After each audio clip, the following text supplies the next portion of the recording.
Assalamualaikum. Apa kabar semuanya, sehat?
Arya, Alifah, Alisa, Egi, Pratama, Fernandez, Gibran, Zakia, Diana, semuanya berdiri.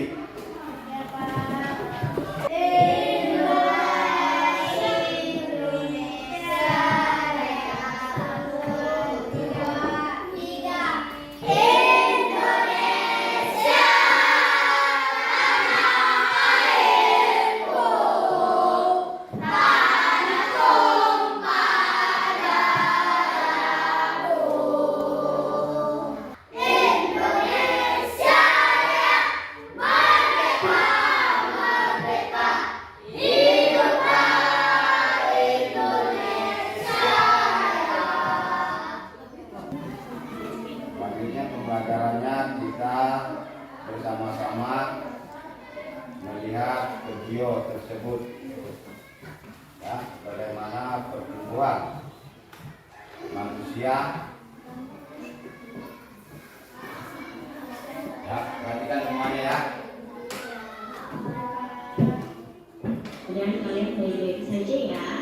Oke, pada hari ini kita akan membahas materi IPA kelas 5 SD bab 5, bagaimana kita hidup dan bertumbuh. Topik A, bagaimana bernafas membuatku melakukan aktivitas sehari-hari. Oh ya, jadi teman-teman yang masih ikuti channel ini, saya ingatkan jangan lupa ya untuk like, share, dan subscribe. Baiklah, kita mulai dari materi yang pertama ya teman-teman. Kita akan belajar mengenal organ pernafasan manusia. Seperti pada gambar ini, sudah terlihat jelas bahwa organ pernafasan kita itu ada hidung, mulut, paru, lalu ada paru-paru bagian kanan, paru-paru kiri, alveoli, lalu ada diafragma. Lebih jelasnya kita bahas satu persatu ya teman-teman. Yang pertama yaitu organ pernafasan kita berupa hidung, yang merupakan pintu keluar masuk udara yang sangat penting bagi sistem pernafasan kita. Di dalam hidung terdapat rambut-rambut halus yang akan menyaring kotoran dari luar. Jadi debu ataupun kotoran yang ada dan masuk ke dalam hidung kita itu akan disaring terlebih dahulu. Dan yang organ kedua itu adalah faring, di mana udara yang masuk dari hidung akan melanjutkan perjalanan ke faring. Faring merupakan mulut kerongkongan yang merupakan percabangan dua saluran. Di faring inilah udara bertemu dengan makanan dan minuman teman-teman.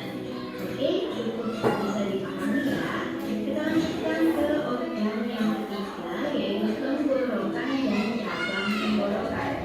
Pada saat tadi udara sudah masuk ke faring,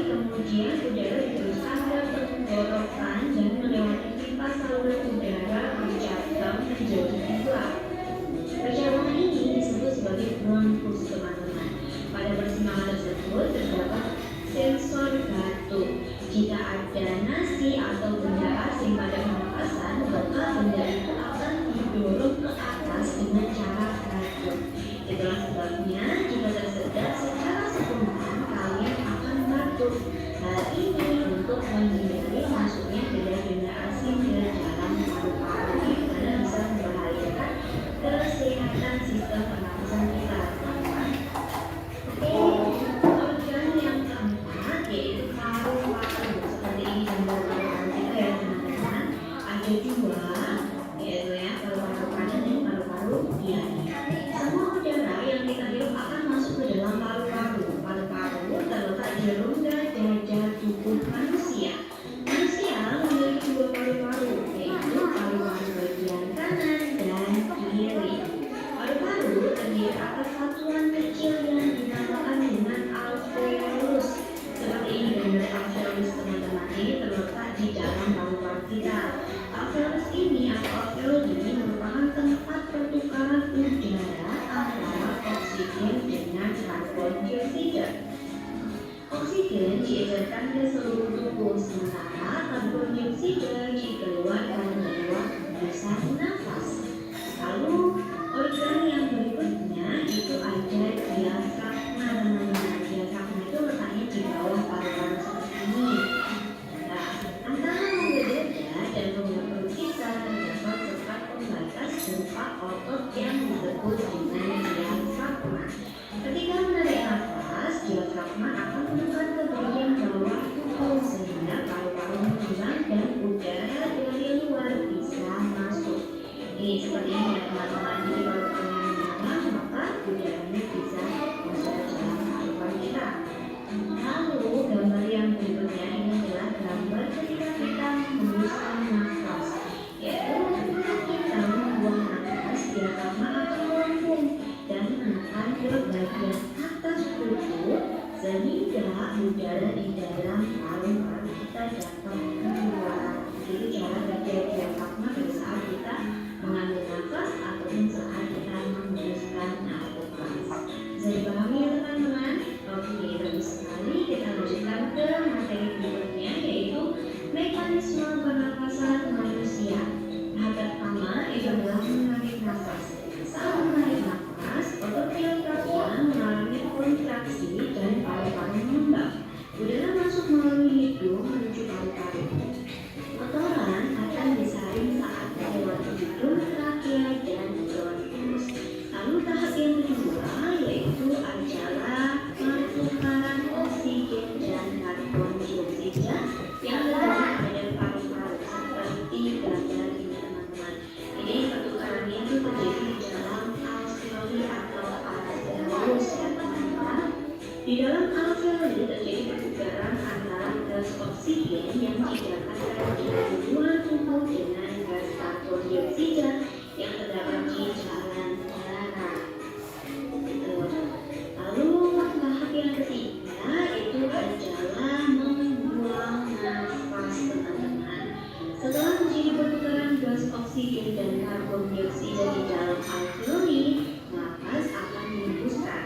Otot diafragma akan relaksasi, paru-paru menepis dan gas karbon dioksida dikeluarkan melalui mulut atau hidung. Jadi pada saat kita mengambil nafas itu diafragmanya akan kontraksi. Lalu pada saat membuang nafas diafragma kita akan mengalami relaksasi. Oke, selanjutnya kita akan mempelajari tentang gangguan pernapasan pada manusia. Di sini kita akan membahas 4 penyakit sistem pernapasan teman-teman. Ada flu atau influenza, ada asma, ada bronkitis, lalu ada tuberkulosis atau TBC. Kita bahas satu persatu ya teman-teman. Dari flu atau influenza ini adalah penyakit yang disebabkan oleh virus yang mudah sekali menular. Penularan itu bisa melalui kontak langsung atau melalui cairan saat menderita batuk atau bersin. Ini mudah sekali menular teman-teman. Lalu berikutnya itu adalah asma teman-teman. Ini merupakan penyakit yang diakibatkan dari kelendiran saluran nafas. Sesak nafas menjadi tanda awal dari penyakit ini dan disertai nyeri pada saat mengambil nafas, lalu ada nyeri. Asma ini bisa kambuh karena udara dingin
ada kelompok 1, kelompok 2, kelompok 1, kelompok 2, kelompok 3, kelompok 4. Ingat ya, kelompoknya masing-masing. Dipahami. Ya, isinya ditulis di bawah. Itu ada jawaban. Ditulis di bawah. Ya, boleh. Ya, benaran, ditulis. Oke, ditulis ini. Isinya sudah lanjutkan. Gak ada yang belum, baca sama-sama.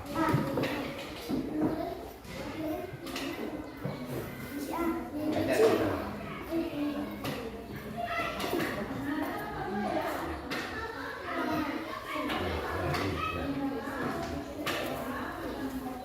Ya, nomor 1. Ya, ini apa? Jelaskan tahapan-tahapan pertumbuhan manusia dari bayi hingga dewasa. Ya. Sudah, lanjutkan. Kamu ini rapi. Sudah, baca, pahami. Pahami. Sama-sama. Siapa yang nggak ngerti nanti boleh tanya.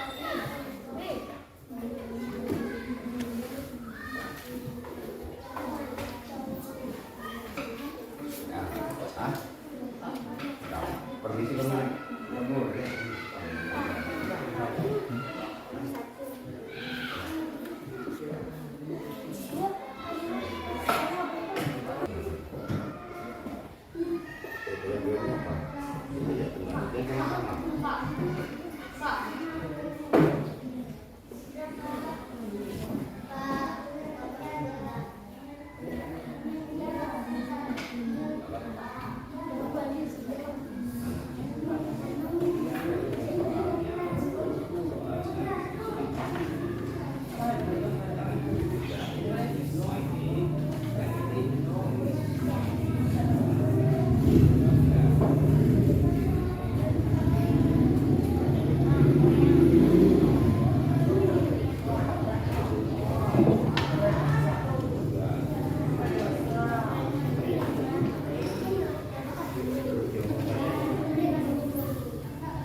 Sudah?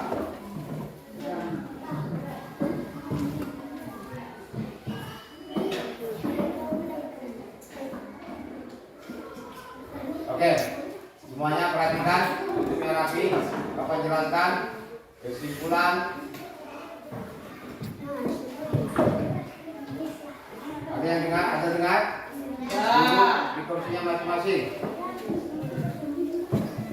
Perhatikan proses pertumbuhan.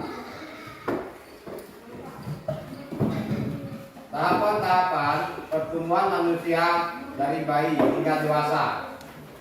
Bayi baru lahir bergantung pada orang tua untuk kebutuhan dasar seperti makan, minum, dan tidur. Bayi mulai tumbuh dengan cepat dan mulai bisa menggerakkan tubuhnya serta mulai bekerja, belajar merangkak.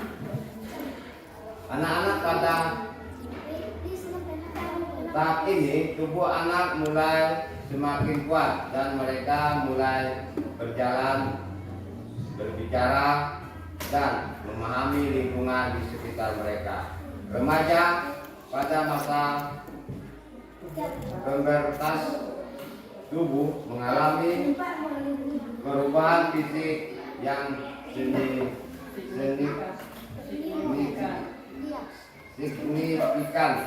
seperti pertumbuhan tinggi badan yang cepat, perkembangan organ produksi, dan pertumbuhan suara. Ulangi, dan perubahan suara. Dewasa, tubuh manusia mencapai kematangan fisik. Proses pertumbuhan melambat dan stabil, dan perkembangan lebih fokus pada pemeliharaan kesehatan. Perubahan fisik signifikan selama masa pertumbuhan. Peningkatan tinggi dan berat badan, pertumbuhan organ-organ tubuh yang lebih lengkap dan berfungsi optimal.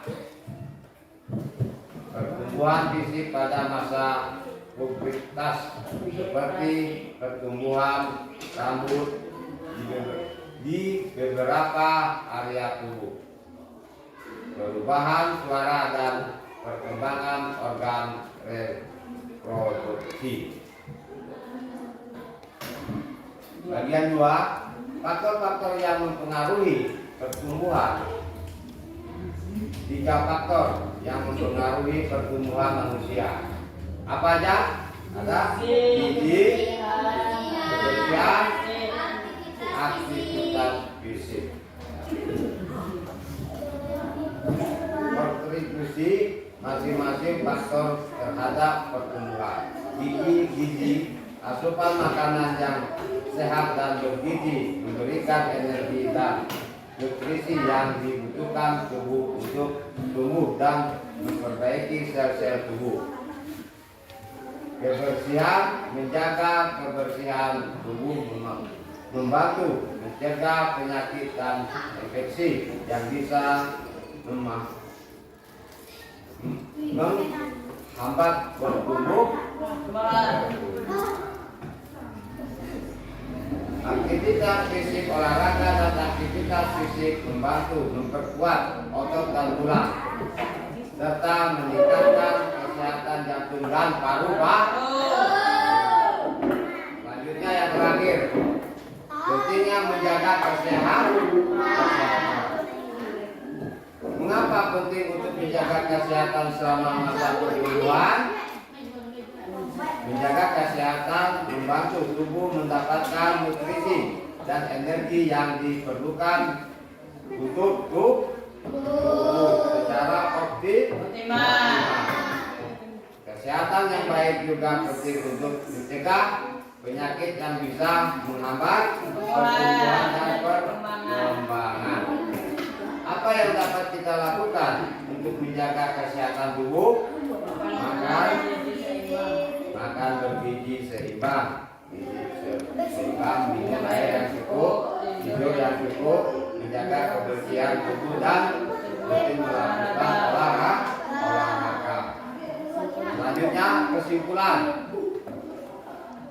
Menjaga kesehatan adalah hal yang penting selama masa pertumbuhan karena tubuh memerlukan asupan gizi, kebersihan dan aktivitas fisik untuk tubuh optimal. Pertumbuhan manusia melibatkan beberapa tahapan, mulai dari bayi hingga dewasa, dan setiap tahap memiliki perubahan fisik yang disebutkan faktor-faktor seperti gizi, kebersihan dan aktivitas fisik sangat berperan dalam proses pertumbuhan. Ada yang ditanyakan sampai di sini? Sudah paham semuanya? Sudah. Oke. Kalau seperti itu, dikumpul tugasnya. Kumpul, boleh